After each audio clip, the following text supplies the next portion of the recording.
of being stalked or spied on can be paralyzingly frightening. Victims are not traumatized just once. They are perpetually unsettled by attempts at contact and often begin to feel like there is no safe place to go. Over the years, reports have shown that about 3 million people are stalked or spied on every year. While most spying or stalking victims appear to be adults, it is pretty surprising to know that children are not left out of the equation. Unfortunately, parents cannot always be with their kids. Hence, the decision to place cameras and baby monitors for their kids' safety. However, these cameras and monitors are not 100% guaranteed to help keep children safe, as they can be hacked, giving the stalker or spy unlimited access. This was the case of a mom who noticed something out of the ordinary with her infant son during the early hours of the day. Surprisingly, the woman would find out the reason behind her son's behavior, which was tied to a shocking discovery about the baby monitor in the infant's room. Here are the full details of the story. For some time, 15-month-old Freddie had been waking up around 2 a.m. and refusing to go back to sleep, leaving his mom, Shannon Richardson, and her partner, Jack Gray, mystified. Eventually, the couple would be shocked to discover the truth.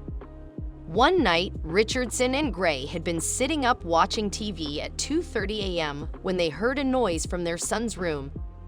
"We had the camera on and heard rustling, so we watched it for a minute thinking it was Freddie moving around in his cot," the mother said. Then, Richardson and Gray heard a deep male voice from the baby monitor in their son's room. He was saying "baby" and "baba" like he was trying to wake Freddie up, Richardson recalled. The parents were anxious, fearing that someone was in their son's room. So they rushed into Freddie's room but discovered that nobody was there. Then Richardson and Gray realized the voice had come through the hacked baby monitor, pointing in the little boy's direction. Immediately, Gray ripped the monitor from the wall and threw it in a skip. Richardson said they felt angry, sick, and disgusted at that moment. In her words, "The sickness, upset, and disgust we feel is awful. How long has this creep been watching Freddie's room? We get him changed after bath times and put him to bed in there. We don't know how long this has been going on because, for a while, he's been waking up at the same time in the night at around 2 a.m., and we weren't able to settle him," she added. Richardson said she was traumatized to the point that she barely stayed at home and spent time in her mom's house, despite the absence of the monitor. She also made it known that following the incident in 2021, putting Freddie to sleep in his room was difficult, but eventually she had to. In the end, Richardson was grateful that her son could get some sleep without being disturbed. According to the mom, Freddie stopped waking up around 2 a.m. after getting rid of the baby monitor. Another frightening tale. In a similar story, a mom went viral after she shared a TikTok video capturing what she termed a spooky voice on her baby monitor. According to the woman identified as Daisy, the incident was around 3 a.m. with nobody in the room. The video showed Daisy's son lying in his cot before suddenly getting restless. That was when the frightened mom claimed the spooky voice said, "Forever." Daisy also claimed that an hour later, the baby monitor captured an activity linked to telekinesis in her nursery. The woman shared the video of the supposed paranormal activity, leaving netizens frightened. The video showed a tiny object, which Daisy claimed was an orb and not dust, floating around in her child's room. Not long after the videos were shared, TikTokers took to the comments section to air their thoughts. One user noted that there was a male presence in the infant's room and advised Daisy to sage the house to bring in love and light. Another respondent suggested that someone might have logged into Daisy's baby monitor.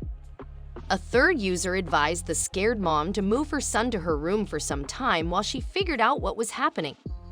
On the other hand, other users could not entirely agree with what they heard from the video.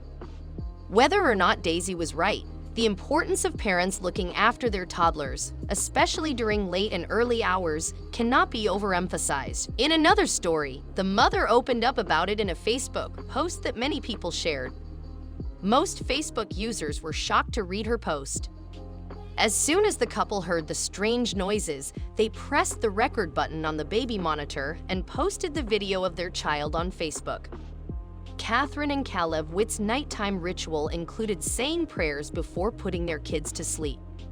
Things took an unusual turn the day they forgot to follow their routine.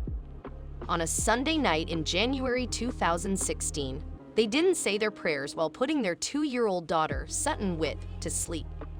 After putting Sutton to sleep, they went downstairs to watch the NFC Championship game they had waited for all day. Little did they know that a strange noise would soon interrupt them. The couple turned on the TV to enjoy the NFC game. An hour later, they heard strange noises coming from Sutton's bedroom. The couple was shocked to see what the noises were about. They could see their daughter through the baby monitor saying something while looking at the roof. When the Witts heard the baby monitor's audio closely, they were shocked to know that Sutton was saying her bedtime prayers all by herself. At first, Catherine was skeptical about sharing her daughter's video with everyone. Despite her parents forgetting to say the prayers, it seemed like the toddler knew how important it was to follow the bedtime ritual and pray before sleeping. As soon as Catherine realized her daughter was praying, she pressed the record button but could only capture a fraction of the 2-minute-long prayer. The couple was stunned to see that Sutton had made her version of the prayer where she called out the names of her family members, including her grandparents. Catherine revealed that she had taught her toddler to say thanks for having so many people in her life. She often told her to say their names, but hadn't taught her to mention everyone's names one by one.